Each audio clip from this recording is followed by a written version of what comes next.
Hello అందరికీ ఎండు రొయ్యలు పులుసు తయారీ విధానం చూద్దాం. రొయ్యలన్నీ క్లీన్ చేసిన మంచిగా వేంపిన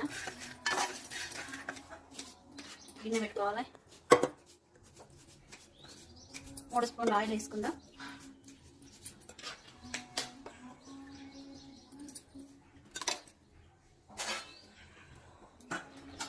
మంచి ఆయిల్ ఆగుతుంది కదా, కొంచెం జీలకర్ర వేసుకుందాం. జీలకర్ర వేసినా కదా, జీలకర్ర మంచిగా గోరుంది. ఉల్లిగడ్డలు వేసుకుందాం. ఒక 4 ఉల్లిగడ్డలు మంచిగా ఒకసారి కలిపి మూత పెట్టుకుందాం. కొంచెం మగ్గేదాకా ఒకసారి మంచిగా ఉల్లిగడ్డ మగ్గింది కదా, సో అల్లం పేస్ట్ వేసుకుందాం. ఒక దంచిన ఒకసారి మంచిగా కలుపుదాం. పసుపు వేసుకుందాం. 1 స్పూను ఉప్పు వేద్దాం. ఒకసారి మంచిగా కలిపి 4 పచ్చిమిరపకాయలు వేద్దాం. రొయ్యలు క్లీన్ చేసుకుందాం. కొంచెం ఉప్పు,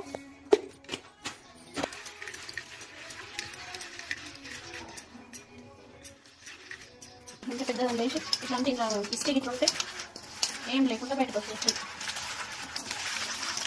ఇది కన్నా వచ్చేసిందా ఇట్లా వస్తుంది వాటర్ ఉష్కే రొయ్యలు కాబట్టి ఉష్కుంటుంది, ఉష్కలు నిండా ఉంటుంది. మంచిగా ఉల్లిగడ్డ మగ్గింది చూడండి, కొంచెం మగ్గింది కదా.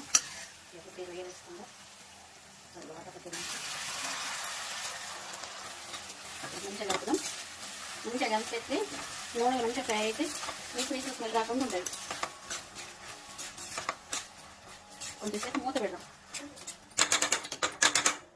ఒకసారి మంచిగా కలపాలి. ఒక చెంచా కారం వేసుకుందాం. పులుసు కాబట్టి కొంచెం ఎక్కువనే పడుతుంది కారం. ఒకసారి మంచిగా కలుపుదాం. కొంచెం మెంతి పొడి ఒకసారి మనం మంచిగా కలుపుదాం. ఒక చెంచా ధనియాల పొడి ఒకసారి మళ్ళీ కలుపుదాం. 1 నిమిషం మూత పెట్టి ఒకసారిగా మంచిగా ఫ్రై అయింది కదా, మంచిగా గోల్ రొయ్యలు దగ్గర పట్టు. రొయ్యలు మంచిగా ఫ్రై అయినాయి కదా, ఫ్రై అయితే ఇట్లా వేసుకొని తినేసేయచ్చు. కొంచెం పులుసు వేసుకుని